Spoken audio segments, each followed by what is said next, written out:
নমস্কার। আজ আমরা এসেছি একটি গল্প আপনাদের সামনে তুলে ধরার জন্য। গল্পটির বিষয়বস্তু হচ্ছে আরজিকর হসপিটাল। আজকে আরজিকর হসপিটাল যে কারণে তোলপাড়, সেই সম্বন্ধে আমরা তো কথা বলবই।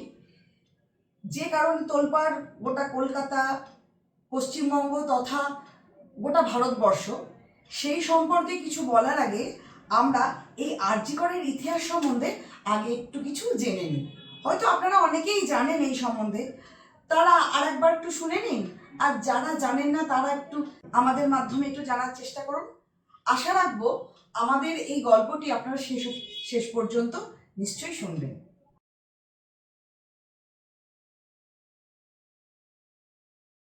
বিয়েবাড়ির গেটের সামনে দাঁড়িয়ে একটি লোক ভিক্ষা চাইছেন। দেখে কিন্তু ভিখারি মনে হয় না, সুদর্শন চেহারার, সৌম্য চেহারার এক ব্যক্তি। তবুও ভিক্ষা করছেন।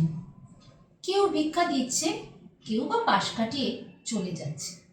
সালটা ছিল 1904 কিংবা 1905। কলকাতা মেডিকেল কলেজ থেকে কৃতিত্বের সঙ্গে পাশ করে 1883 খ্রিস্টাব্দে বিলেত গেলেন রাধাগোবিন্দ নামে এক সদ্য যুবক। সেখান থেকে MA আর CP হয়ে দেশে ফিরলেন। তারপর দেশে ফিরে প্র্যাকটিস শুরু করেন তিনি হলেন গরিব মানুষের ভগবান। রুগীর তো ওষুধ কেনার পয়সা নেই, ফি তো নিলেনই না, ওষুধের টাকাও কিন্তু তিনি নিজেই দিলেন। এলো কলকাতায় সেই ভয়ঙ্কর রোগ, প্লেগ মহামারী। প্রচুর মানুষ প্রতিদিন মারা যেতে লাগলো।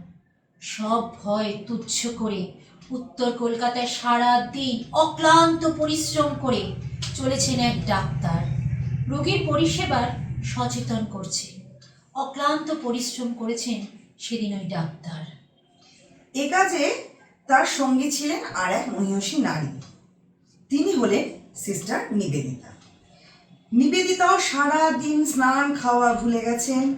আর সেই বিলেত ফেরত ডাক্তারবাবু প্রথম রোদে সাইকেলে চেপে পাড়ায় পাড়ায় রুগী দেখে বেড়াচ্ছেন।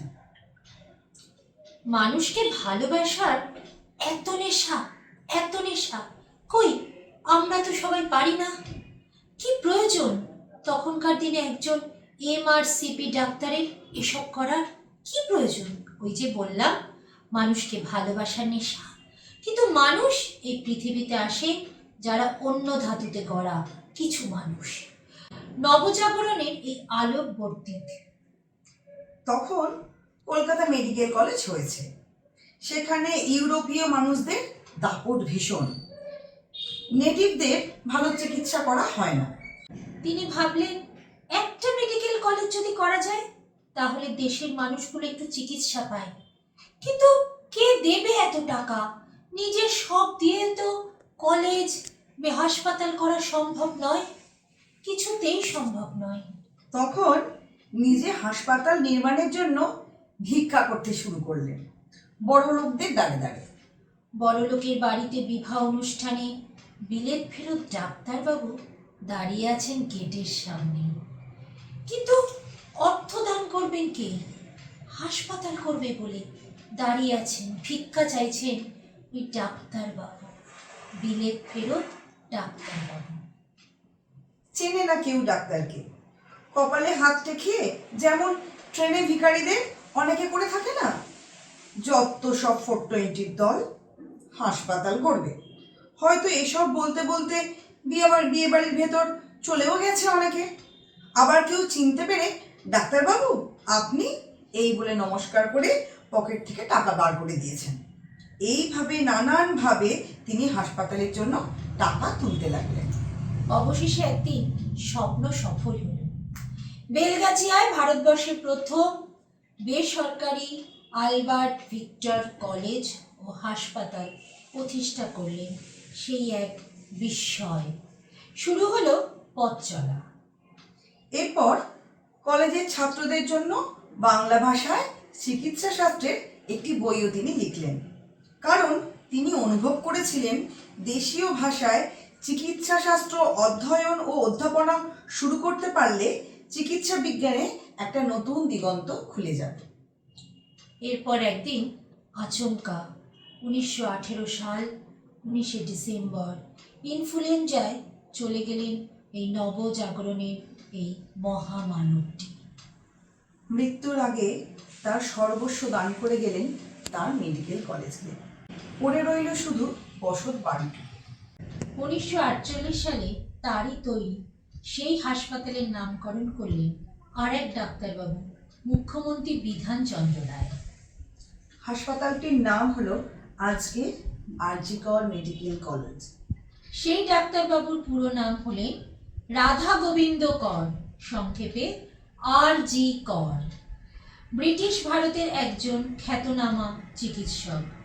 জন্ম 23শে আগস্ট 1852, মৃত্যু 19শে ডিসেম্বর 1918।